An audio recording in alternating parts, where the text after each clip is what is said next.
Hello friends, welcome to my YouTube channel Rajesh Yadav blogs. तो कैसे हैं आप लोग? उम्मीद करते हैं कि बहुत ही अच्छे होंगे। और इसी बीच अभी अभी पता चला है कि खेसारी लाल यादव जी का होली का एक ब्लॉकबस्टर सॉन्ग जो कि गन्नायक फिल्म से रिलीज हो रहा है, जिसका पोस्टर रिलीज कर दिया गया है, जिस गाने का नाम है देवरे डाले दलानी में। तो बहुत ही एक ब्लॉकबस्टर सॉन्ग है और जब भी गन्नायक फिल्म से कोई भी वीडियो आता है तो बहुत मोस्ट पॉपुलर में ही जाता है। जैसे कि आप ही लोग ही देख लीजिए, धुआं धुआं।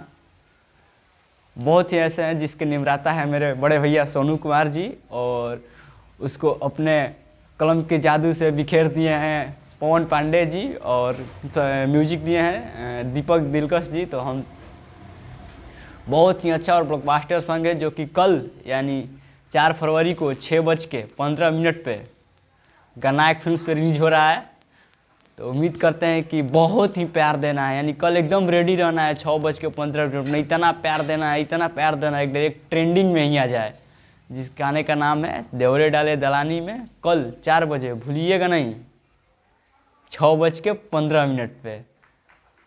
तो स्वागत है आप लोगों का मेरे राजेश यादव ब्लॉग्स में, और मैं हूँ राजेश यादव। अगर मेरी वीडियो अच्छी लगे तो लाइक करें, शेयर करें, कमेंट करें, और ज़रूर बताएं कि मेरी वीडियो कैसी लगी। और अगर वीडियो ज़्यादा से ज़्यादा अच्छा लगे तो सब्सक्राइब भी करें।